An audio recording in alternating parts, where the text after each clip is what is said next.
Super మార్కెట్లో smart grocery shopping ఎలానో చెప్తాను వినండి. Welcome to day 16. మన షాపింగ్ ట్రిప్కి రెడీ అవ్వండి. ఆకలిగా ఉన్నప్పుడు షాపింగ్కి వెళ్ళకండి. ఎవరు కూడా ఫ్రెష్ క్యారెట్స్ని కొనుక్కొని తింటారు. Chips, biscuits, namkeen, refined process ఫుడ్స్ని ఎక్స్ట్రాగా తీసుకుంటారు. టిప్ నెంబర్ 2, మీ మీల్ ప్లాన్ బట్టి ఒక లిస్ట్ రాసుకోండి. దాల్ సబ్జీ, రోటీ చేస్తే దాల్, వెజిటేబుల్స్, ఆటా, స్పైసెస్ కొనుక్కోవచ్చు. టిప్ 3, డైరెక్ట్గా మీకు కావాల్సిన ఏరియాకి మాత్రమే వెళ్ళండి. Fresh fruits, vegetables, dairy, proteins అన్నీ యూజువలీ ఒక మూలన కార్నర్లో ఉంటాయి.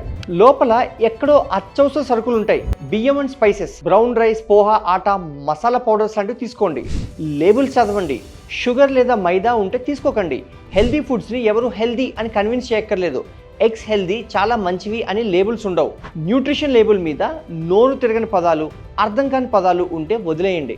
పెద్ద పెద్ద నమ్కిన్ ప్యాకెట్స్ ఆఫర్లోనే తీసుకోకండి. గ్రాసరీ యాప్స్ వాడండి. టెంప్ట్ అయ్యే ఏరియాస్లోకి వెళ్ళకండి. ఈ టిప్స్ని హెల్దీ స్నాక్స్ అనుకొని ప్రోటీన్ బార్స్, రాగి బైట్స్ లాంటి స్నాక్స్ ఎక్కువగా కొనే ఫ్రెండ్స్తో షేర్ చేయండి. డే 17లో మనం దేశీ మీల్ ప్రెప్ బేసిక్స్ నేర్చుకుందాం. Save this reel and follow me.